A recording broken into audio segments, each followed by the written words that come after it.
کیا آپ جانتے ہیں جب کعبہ بن گیا تھا اللہ نے حضرت ابراہیم علیہ السلام کو فرمایا لوگوں کو بلاؤ یعنی اذان دو۔ سوچئے ویرانی تھی، کوئی انسان نہیں تھا، پھر بھی اللہ نے حکم دیا اذان دو، لوگوں تک پہنچانا میرا کام ہے۔ ایک ایسی آواز جو قیامت تک پہنچ گئی۔ یہ کہانی ہے حضرت ابراہیم علیہ السلام کی، جب اللہ نے انہیں لوگوں کو بلانے کا حکم دیا اور کعبہ بنانے کا یعنی کعبہ تعمیر کرنے کا حکم دیا۔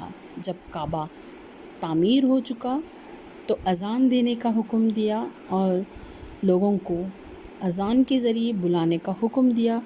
جب ابراہیم علیہ السلام نے کہا کہ یا اللہ اتنی ویرانی ہے تو لوگ کہاں اور کیسے آئیں گے، تو اللہ تعالیٰ نے فرمایا تم اذان دو، لوگوں تک آواز پہنچانا اور نماز کے لیے بلانا یہ میری ذمہ داری ہے، میرا کام ہے۔ تو ابراہیم علیہ السلام نے اذان دی۔ السلام علیکم ورحمۃ اللہ وبرکاتہ۔ آج ہم ایک ایسی ایمان افروز والی ایک سچا واقعہ ہم آپ سے شیئر کرنے جا رہے ہیں۔ ویڈیو کے آخر تک ضرور بنے رہیے۔ ویڈیو پسند آئی تو لائک شیئر ضرور کیجیے اور اپنی فیملی فرینڈ میں شیئر ضرور کیجیے۔ نئے ہیں تو سبسکرائب ضرور کیجیے اور کمنٹ میں لبیک یا رسول اللہ ضرور لکھیے۔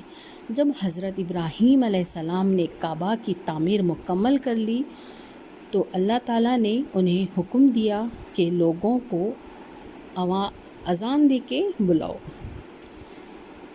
یہ وہ پہلا پیغام تھا جو دنیا بھر کے مسلمانوں کو نماز اور اللہ کی عبادت کی طرف بلایا گیا تھا۔ کعبہ صرف ایک عمارت نہیں بلکہ اللہ کے گھر کا پیغام ہے جو ہمیں سبق دیتا ہے۔ یہ کہانی ہمیں یاد دلاتی ہے کہ اللہ کے حکم کی اطاعت ہی اصل کامیابی ہے۔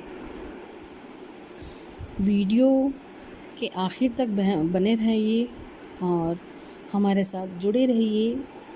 ہمیں آپ کی بہت قیمتی رائے اور آپ کی قیمتی رائے کی قیمتی کمنٹ کی بہت زیادہ ضرورت ہے۔ جب حضرت ابراہیم علیہ السلام نے کہا کہ تعمیر مکمل کر لی گئی تو اللہ تعالیٰ نے ہمیں حکم دیا کہ لوگوں کو حج کے لیے بلاؤ۔ حضرت ابراہیم علیہ السلام نے عرض کیا یا اللہ یہاں تو ویرانی ہے، میری آواز کون سنے گا؟ اللہ تعالیٰ نے فرمایا تم آواز دو، لوگوں تک پہنچانا میرا کام ہے۔ یہ عظیم واقعہ ہمیں یہ سبق دیتا ہے کہ انسان کا کام صرف اللہ کے حکم پر عمل کرنا ہے اور لوگوں کو بلانا میرا کام ہے۔